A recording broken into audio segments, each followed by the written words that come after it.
आलस्यम हि मनुष्यानां शरीरस्थो महान रिपुः न अस्तु उद्यम समो बंधुः कृत्वा यम नावसीदति। आलस्यम हि मनुष्यानां शरीरस्थो महान रिपुः।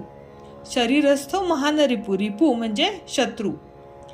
मनुष्याच्या शरीरात राहणारा, शरीरस्थो म्हणजे शरीरात राहणारा, मनुष्याच्या शरीरात राहणारा आळस हाच त्याचा सर्वात मोठा शत्रू आहे।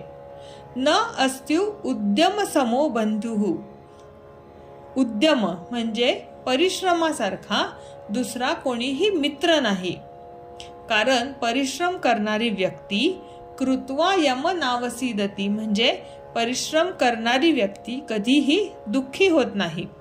मनुष्याच्या शरीरात राहणारा आळस हाच त्याचा सर्वात मोठा शत्रू आहे आणि परिश्रमासारखा दुसरा कोणीही मित्र नाही, कारण परिश्रम करणारी व्यक्ती कधीही दुःखी होत नाही।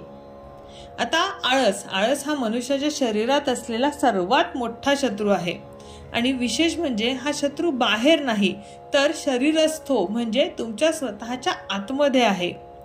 हा आळस तुमचा वेळ, संधी आणि क्षमता नष्ट करतो। आळस तुम्हाला आजचे काम उद्यावर ढकलण्याची सवय लावतो, त्यामुळे तुमच्या जीवनात तणाव आणि पश्चाताप वाढत जातो। आणि या उलट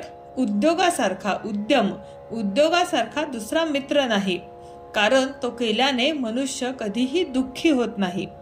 आता इथे उद्योग म्हणजे कष्ट किंवा सातत्यपूर्ण प्रयत्न, सकारात्मक कृती असा अर्थ सुभाषितकाराला अभिप्रेत आहे। नावसीदती म्हणजे दुःखी किंवा निराश होत नाही। तुमचा उद्योग, तुमचे काम हाच तुमचा खरा मित्र आहे। तो तुम्हाला केवळ यशच मिळवून देत नाही तर तुमच्यात आत्मविश्वास आणि समाधान निर्माण करतो। जेव्हा तुम्ही काम करता तेव्हा नियंत्रण तुमच्या हातात असते आणि त्यामुळे दुःख तुमच्यापासून दूर राहते।